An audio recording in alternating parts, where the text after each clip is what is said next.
You know, I don't know what to call these things that you're watching. Uh, Maybe you're watching. I don't know. Maybe this is the first thing you ever saw. Here I am. But I'm going to call them home movies. Well, it's kind of honestly admitting the production value. Uh, I'm sitting in my what Monica calls the meditation chair. Uh, yeah, I kind of call it that too because this is where I come when I meditate most of the time. I'm actually facing northwest this way. That's the west. That is where I'm oriented now on the medicine wheel. The great medicine wheel. Let me bring Ganesha's raft over to show you. Here is my favorite god now, Mr. Ganesh. And here he is in a more traditional depiction with these. Now you have to see everything. The back of this little hunk of sandalwood that is so painstakingly carved and sold by the hundreds on the streets. See Ganesh's broken tusk, and I'm trying to see if we can find his mouse that he should be riding. No, it's his tail in the back. There's not much in the back at all. Uh, but look at that. What is this? Is that the mouse down there? Right at the bottom. I don't think so. I don't know. Anyway, here is Ganesh again with a little sense of humor, because that's Ganesh. We always feel happy seeing Ganesh. I mean, it's an elephant god, you know, a man with the body of a man and the head of an elephant. So the gods and goddesses, there are many, many, many in the Hindu pantheon, just as there were in the Greek pantheon, each representing, you know, like in the Greeks, there was spring, and then there was Hades, Ceres, dawn, aurora. There was, you know, for the evening, for the times of day, Mercury, who was everywhere at once. He was so fast. He was like a thought. It's like Thor drinking uh, the, against the Challenger. And the Challenger, it turns out, that the urn that Thor was drinking from was the ocean.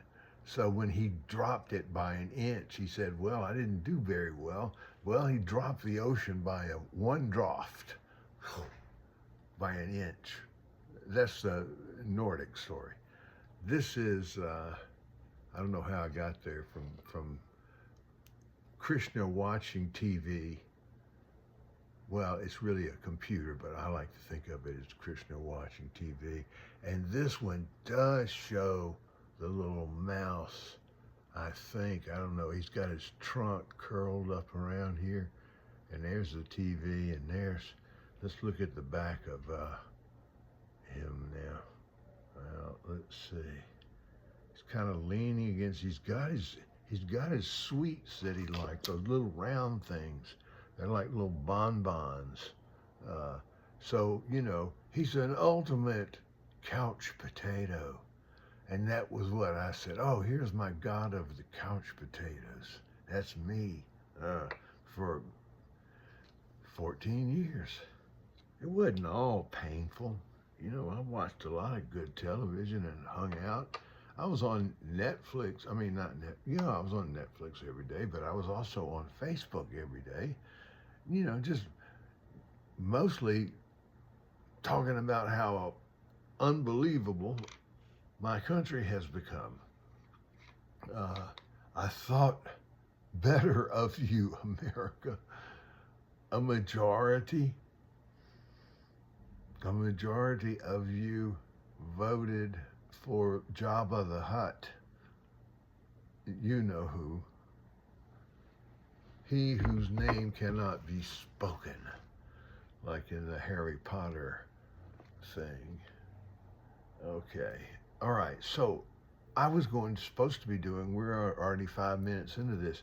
I was going to supposed to be doing the Barker bit. This is part 2 of home movies, uh, newly named. I was calling it From Me to You, but I like home movies better. I think I'm going to change the name right here, right now. Golly, in this little world, I get to direct and write and be the person talking, and don't have to write type a thing, which my broken poor old finger. That's the range of motion I've got in it. Not much of an improvement. This is the PIP joint, the peripheral interplanetary. I don't know what that stands for, but it's great. It's like the interplanetary gears on a towboat. Back down, you reach down there to check the oil. I wasn't an engineer, but I was an oiler. You know, I did work in the black gang for a little bit. You know, I preferred the deck. That was my thing. And then they put me in I was in the purser's department too. I was in the steward's department. God, that's the most thankless, disrespected job. You know, I was crew, not officer's mess. Jerry got that job. I was crew messman. And I was the one guy who goes out there and basically I wait tables for the crew. And I'm their waiter. And they come up and they look at the menu and it'll have like, okay, Salisbury steak, spaghetti, fried fish. And so you can give me the fish and I'll take the corn and you know, this little bit. I go back to the kitchen and say, hey, what's this? You know, we had kind of names for it all, you know, but I can't remember any of that. I'm not going to try to. But, you know, like oyster on the half shell, hold the legs, something like that. You know, it meant something perfectly sane. So it's all this kind of little performance art. And this is me on the streets of San Francisco.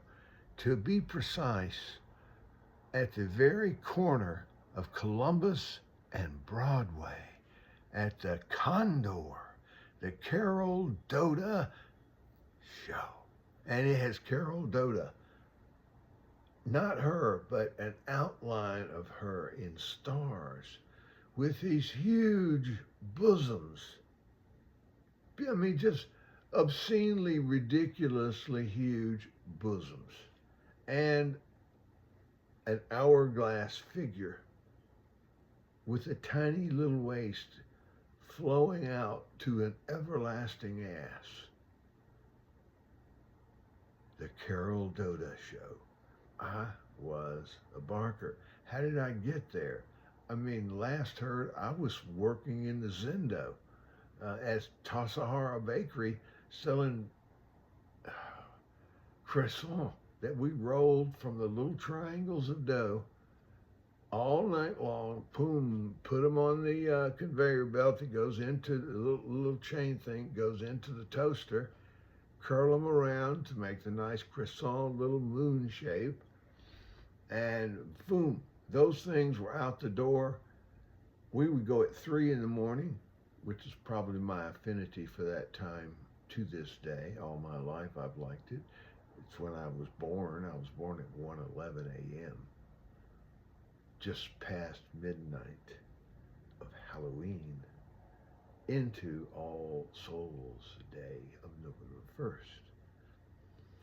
So I'm half sorcerer. The guy down in Colombia says, media brujo, media santo. Said I'm half sorcerer, half saint. I said, I'll take that.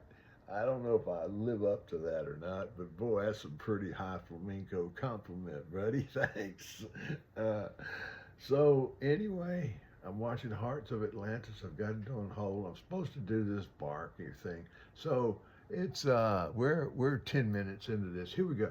So I'm on the corner of Columbus and Broadway in front of the Carol Double D Dota show at the Club Condor. And across the street is the Hungry Eye with just an eye. The Hungry Eye. Boy, that like a whirlpool of Vedic commentary right there. The hungry eye, the ego. Jeez.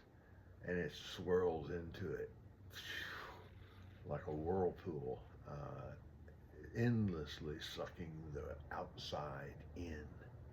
This is what the ego is doing. And ego hardens and changes, and it's a shapeshifter.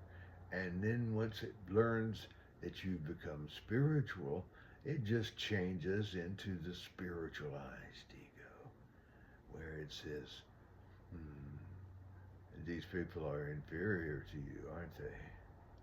What? No. It's what Lalaji kind of says, don't ever think anyone inferior to yourself. A spiritual person doesn't do that. Because you know what? We realize what everything we see is. It's another jewel of Indra in Indra's net. Each jewel at each interstice of the netting, which was endless netting, had a jewel. And the jewel reflected the entire net of all the other jewels. Each jewel reflected that. Indra's net. So Indra comes out with his net and he's kind of proud because Indra is like, he's the king of the manifested gods. Now a manifested god is like Indra, Shiva, who manifests what? A particular aspect of that formlessness and energy field that we sense at the center of the universe and the center of the multiverse.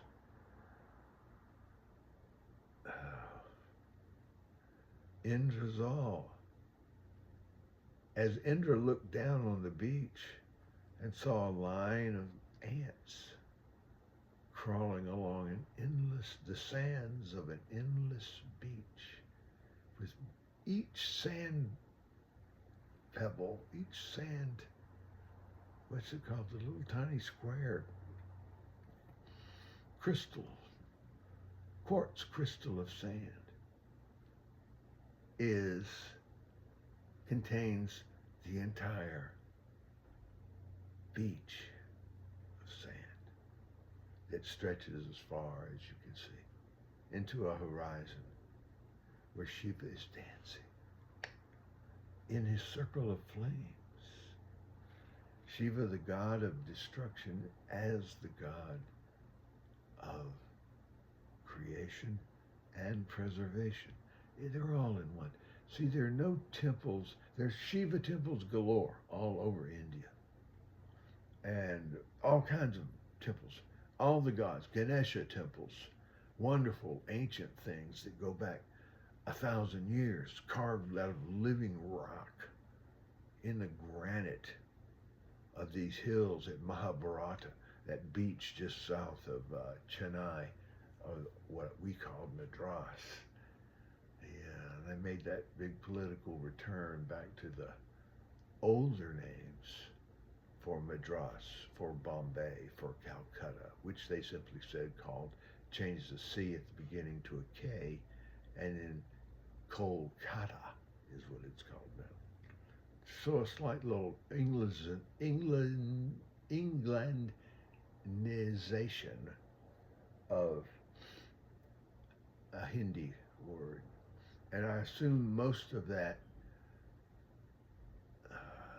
is in Hindi, although India includes Tamil Nadu, where I spent most of the time. I spent more time in Tamil Nadu than any other state because that's where Chari lived. I was going to see India. I was going to see him. He just happened to be there. But boy, what a scenery. Whoa. There were just a few times that I went by myself. But that's for another story. We're 15 minutes. The well, it's kind of a letdown after all this spiel that I used to do. Okay, Carol D. Doda. I got in trouble. Almost got fired on the spot by the manager who came out and heard me say, "Welcome to Silicon Valley, ladies and gentlemen. Step this way and see before your very eyes unfold. Unfly down to unfurl on a baby grand piano with sparkling jewels all on the white baby grand piano, an antique, and atop of this antique, descending straight from the ceiling, which is painted as an azure sky, filled with stars, comes our own star, descends on the baby grand to the stage and down the spiral stairs on the stage to you, right in your face. Carol Doda, the first all topless, all bottomless presentation of luscious womanhood. This is the door. No cover charge. Come on in. And by that time, especially if I'm talking to a pod of Japanese businessmen, the big prize, not Chinese, Japanese, because only the Japanese are used to paying these engorged, ridiculous prices. So if you show them in with your spiel, which is all about getting you off the sidewalk and into the club, no cover charge, that's right. But there is a 2-drink minimum, and those drinks cost you $17. Thank you very much, sir. Enjoy the show. Well, that's what I did after I came out of the Zen Center. And let's be honest, I didn't just come out. I was hospitalized out of the kindness of strangers. And I probably need to be.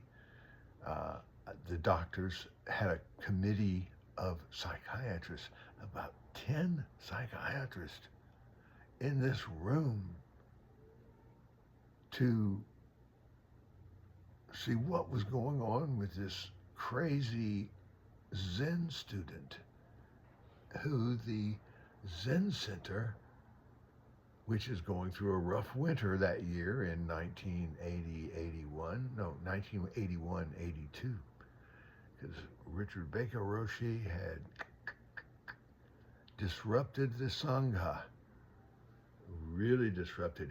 Richard Baker was the Dharma heir of Suzuki Roshi, who was the one who brought to Tassajara, just south of San Francisco, big rocky, and I worked at Tassajara Bakery, not to be confused with Tassajara Monastery, the first monastery ever held extended west in the endless extension since Buddha arose at Bodhidharma not at Bodhidharma, but at Bodh Gaya in northern India, Uttar Pradesh somewhere. And then 500 years later, Bodhidharma, the wild man, brought it from India up to Peking, China, or somewhere there. That's where all the Kung Fu temples originated. And all that whole, because Zen, as it travels, changes in the flavor of the ocean in which it's moving, the warmth and the currents and all of that of China swept into Indian Bhakti Buddhism, which is really kind of mostly what it was, because the Buddha was the Buddha. It was like the Christ was the Christ. That's not just a last name. That is a signifying something, you know, not a tale told by idiots full of sound and fury signifying nothing. This is something. So that was my whole reason to do this, to show you the little Barker thing. And you get them in, and that was my thing. Until one day I was working at the Hungry Eye. I had left the Carol Doda show, and I don't know why. I don't know if I got fired or if I got hired. I think I got hired by the Hungry Eye, and they paid me, well, almost double what I was making. So I said, sure, I'll come bark over there for you guys. Same spiel, just, different corner, directly across Broadway. And on the other side of the corner, catty corner from where I was at the Carol Doda show, and just across the street from the Hungry Eye, was Ferlinghetti's bookstore, City Lights Books, the famous Beat hangout from the 50s.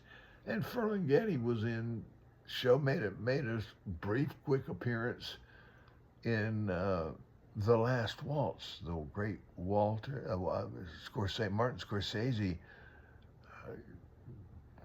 best concerts film ever made, and it was the band. Geez, I didn't know. Man, Robbie Robertson is like up there with my heroes now. I did not appreciate the band. I didn't. I did not know enough. But here was this documentary from 1973, Martin Scorsese, and he's in the documentary, and he's like a young man. Every one of them are like, maybe they're 28, 29, 27, 33. I don't know. That's about the age. And they're young. Martin Scorsese's got a hair like down to here, and he looks like a total nudnik, now. But, he was hip then. That was the 70s hip, with the little sideburns and hair down about this yay big. Because, Beatles, it's been a while since they came, we're kind of finally catching up. People are trying to look hip themselves, like me growing this little, I don't know what it is, beard. Chan Buddhist is what I'm going for. It'd take about another year to get real long, but I'm going to let this go too.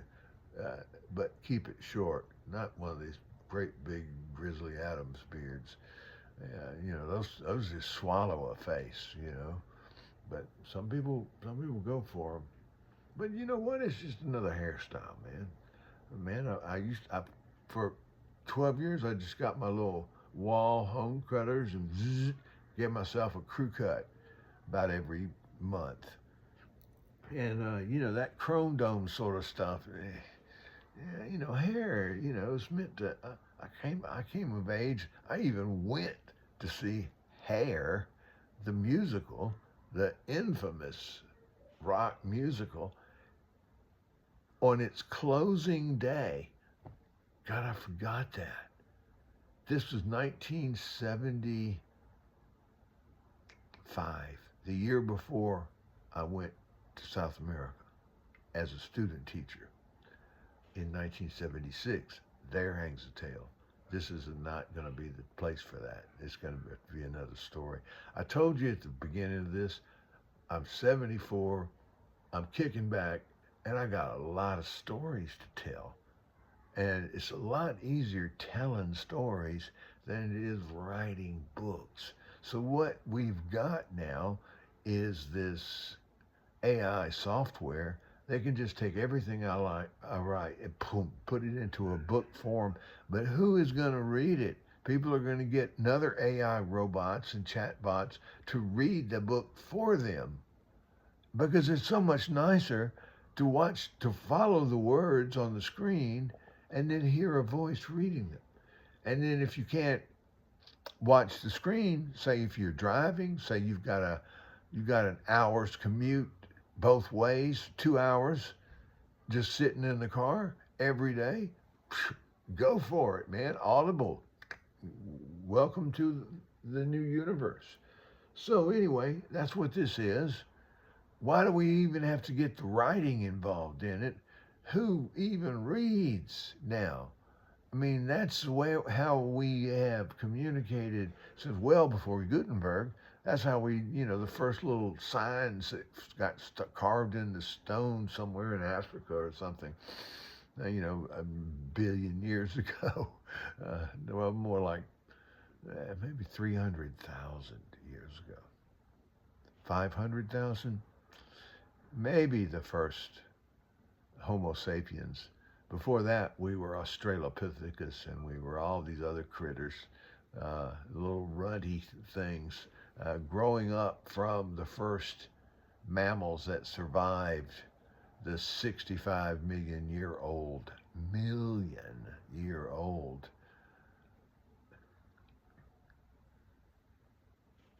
visit to Gulf of Mexico, where it is now, and the Yucatan Peninsula, where all the cenotes are, eroded these holes in the limestone that go down hundreds of feet and are filled with crystal clear water, fresh water. So the Mayans could thrive in that place because they mined the water. They had plumbing, everything. I mean, they were living with plumbing and cool air because the water would just come up from the earth and it would be nice and cool. You just run that in front of a breeze and you have air conditioning. In the 1300s in America. And plumbing, indoor plumbing, hot and cold water, easy to do. Yeah, you can mine some tin. You got everything right down there. So it was in Guatemala, around Lake Atitlan, which is as far as I got, because I got there and I said, I ain't going anywhere else. This is where I'm staying. And oh boy, that sweet woman from, I should say Babe, because she saw me playing volleyball and I don't know, took a liking to me. I was just pretty pleased that she did because she had a place to stay. And I was there with the guy who I was going to ride back up through Mexico into the United States because I had to go back to school. It was getting around December, it was getting toward Christmas, close to Christmas, and I had to be at school in January for the next semester because I had taken leave of my school teaching in South America. When it was done, they wanted me to fly directly back. And I said, no, I'm going to hitchhike back through Central America. I'm going to fly to Panama and then because you can't, unless you go through the Darien, you can't go overland from Colombia to Central America into Panama. So I flew in to Panama, the only place I had ever visited twice because I had been to Panama in 1969, July of 1969, June, because we were about to sail across the Pacific Ocean to Vietnam carrying bombs. It was an ammo ship that I was on as a messman. Crew mess, it was such a thankless job. Anyway, I remember I used to carry out, the kitchen garbage. It was food. I didn't feel so bad about it, but we did throw away garbage bags of plastics and stuff all across the ocean. Every ship did it. Still does, I think. In any case, it's a big ocean, but there's that plastic Sargasso Sea of, we're messing it up. We're messing up the planet, y'all. I'm sorry. Sheesh. I mean, any fool knows that.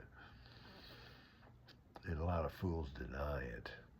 Hello, Donald T. You know who, Rump. In any case,